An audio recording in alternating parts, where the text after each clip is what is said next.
गुरु प्यारी सात संगत जी, आप सभी को प्रेम भरी राधा स्वामी जी।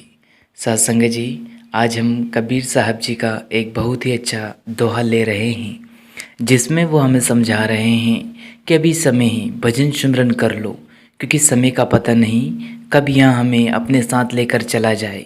और फिर हम इसी आस में बैठे रहे कि अभी समय है, समय आने पर हम भजन सिमरन कर लेंगे।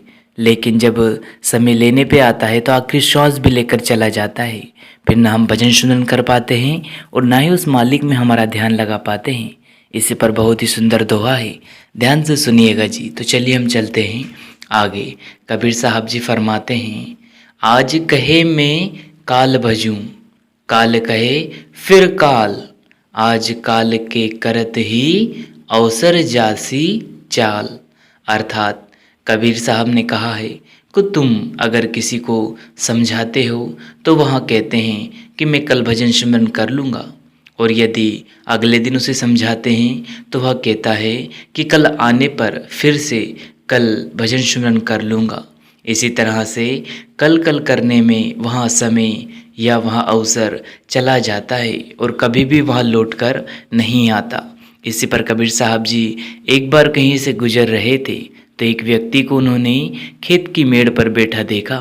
उससे कहा कि भाई अकेले बैठे हो, कोई काम नहीं है क्या?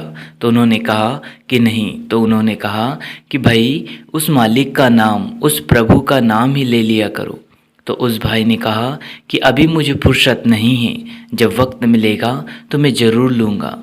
साथ संगत जी, कबीर साहब जी फिर कई दिनों बाद वहाँ से गुजरे तो उस भले आदमी को फिर मिले और कहा, क्यों भाई अब भी वक्त है तो उस मालिक का नाम सुमरन कर ले। तो उस भाई ने कहा, ठीक है, अभी मेरे बच्चे छोटे हैं, थोड़े बड़े हो जाएं फिर भजन सुमरन करूँगा। साथ संगत जी, वक्त गुजरता गया।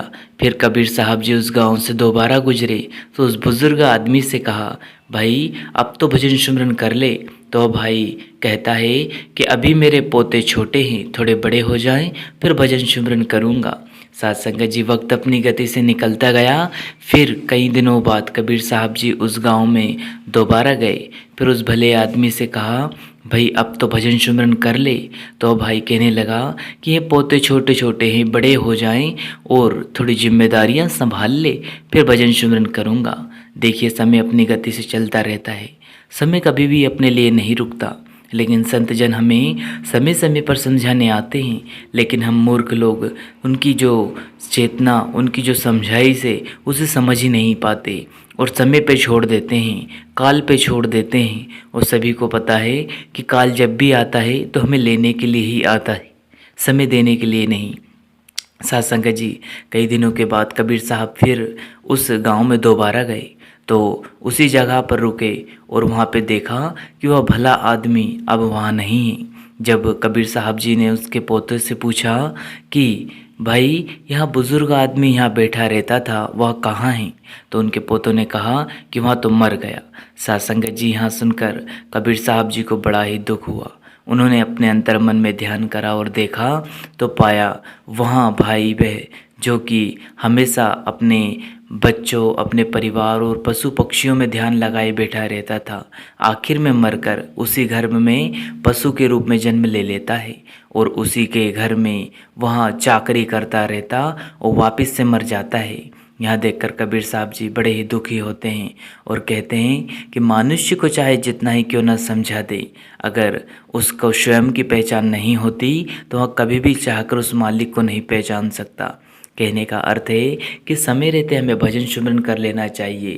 यदि हम इस संसार के इन बंधनों में, काम काजों में उलझे रहे तो कभी भी हम चाहकर भजन सिमरन नहीं कर पाएंगे और वापस से जहां आखिर में चाह रहेगी वहीं हमें जन्म लेना पड़ेगा।